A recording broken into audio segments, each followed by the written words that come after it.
So here's the before on my beautiful client Fallon. Her Airtouch has grown out for about 5 months, so it was time to give her a little rehaul. She decided today that she actually wanted to add some low lights into her hair, which we usually don't ever do. So I was so excited for this. I first started off by sectioning front from back down the middle, and then a triangular section in the back. I'm using my vellum comb. There is 5 combs in the new set, and I'm using a combination of the number 5 and a number 3, which is a highlight and a chunky light, to create different textures within the hair. So all the shorter sections that I am blowing out of her hair while doing Airtouch, I am actually going to low light them. My formula for that was 7-stroke 7-1 and 7-stroke 7-3. We were only shifting her about 2 levels darker, so I didn't really feel the need to fill her in. And since the 7 is both the dominant tone in both, colors, which contains red, that in combination with the gold, I think that's more than enough to support the low light color that I'm putting in. And for her highlight, I'm using Blondie Schwarzkopf and 13 volume. I've been doing her hair for over 10 years, so I know her hair will lift very well. On the diagonals that I'm currently working on, when I am placing my lightener, I am actually putting it higher up towards the face and lower towards the back. And now I'm going to take a horizontal section here, and I actually split this one into 2 since it's more underneath, and I wanted to basically air touch as much as I can so I can get as much depth back here. Especially this is an area that's not, normally touched by the sun. And then that section that was above it, I did not actually highlight it. I'd left it alone since there was already some highlights there that were blended pretty well. They grew out pretty well. So I didn't really feel the need to go in and highlight those. But the section that I did above it, when I split that section into 2, I did highlight that top section after doing the low light of the reverse Airtouch.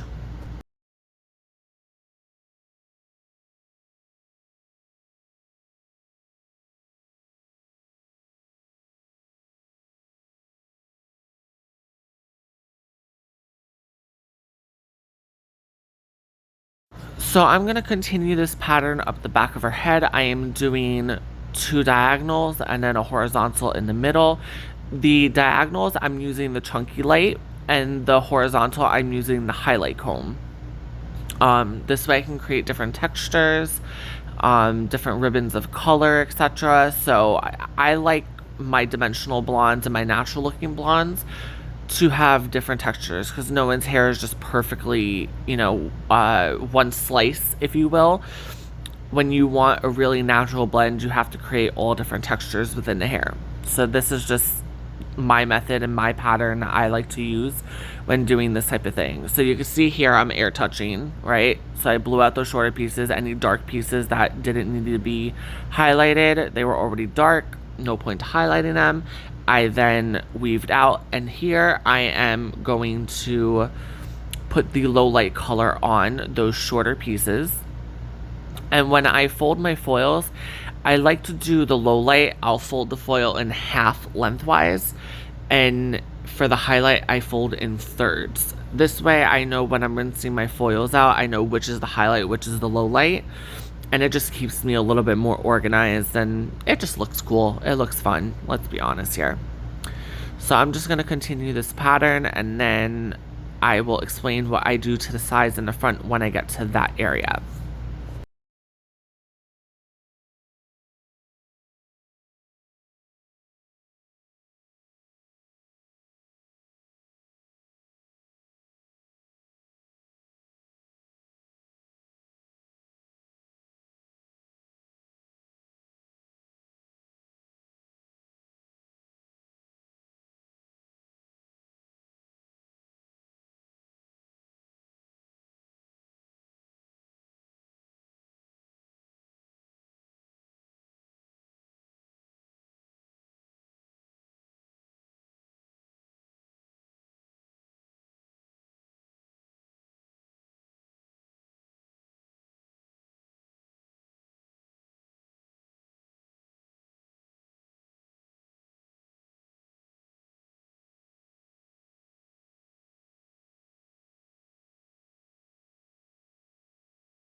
So I am now working on the last section of her hair here, and I use the highlight comb because I wanted it to be as blended as possible since this is what's going to be sitting on top of everything else. As I stated, she does like a very, very natural looking balayage. So it's a little bit more tedious, if you will. I have to take very fine sections, and she has thick hair. It's just the texture is very fine itself. And then as you can see here, let's say there was a section I was going to lighten, but obviously I didn't want to overlap the blonde. I would just weave those out.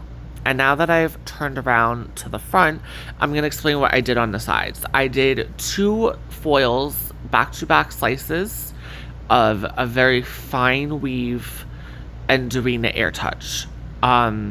She likes the money piece, but she doesn't like a really bold money piece.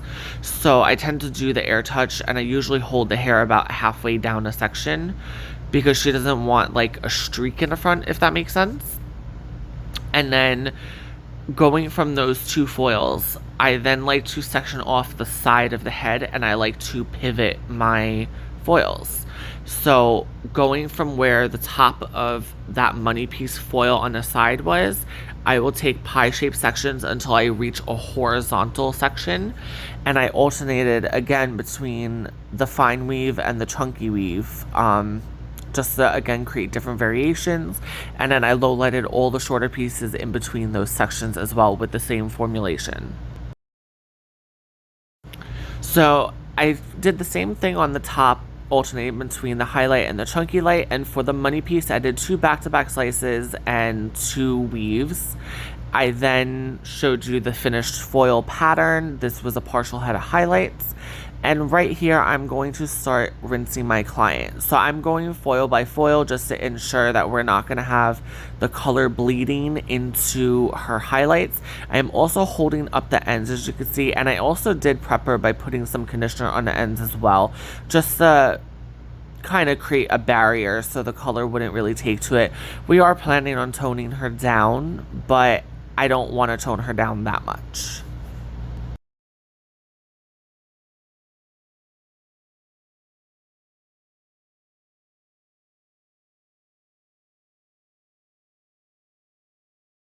It's also really important to use cool water. The reason why is it just helps kind of seal the cuticle so that this way it's not open for it to grab the color as it's being rinsed out, especially like a low light or a base color. A really good trick, as I said, was to put conditioner on the ends, which creates a little bit of a barrier.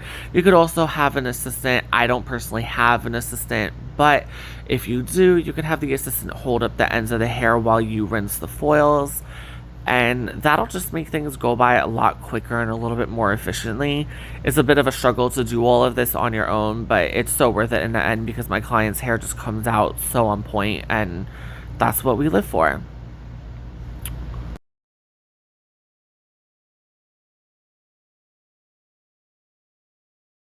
So right here, I got a little surprise visitor. That is actually my mother, who's like halfway in the screen. I think she deliberately was trying to stay out of the camera because she saw I was recording.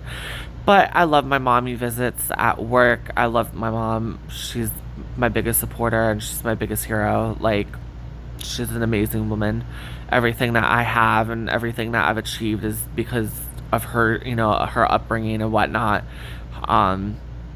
But yeah, so I love getting little surprise visits from her while I'm at work. And this client that I had mentioned, I've been doing her hair over 10 years. I've actually known her since I'm 3 years old. So she's one of my very dear friends. She's awesome. She's such a sweetheart.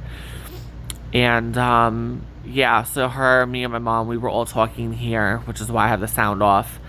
And yeah. So I'm going to just continue shampooing her. I then toned her with Riken 9N 8N. And this was the finished result. I mean, are we here for it or are we here for it? I did just trim up her ends just to clean them up a little bit, but her hair is very healthy. And yeah, I just styled her with some beach waves, and oh my god, she loved the dimension that we got in her hair. And I said to her, you could do this every time, you could do this every other time, whatever you choose to do, but we were here for it. Here's a little comparison of before and after just so you could see what we've done. And I hope you enjoyed. Thank you so much.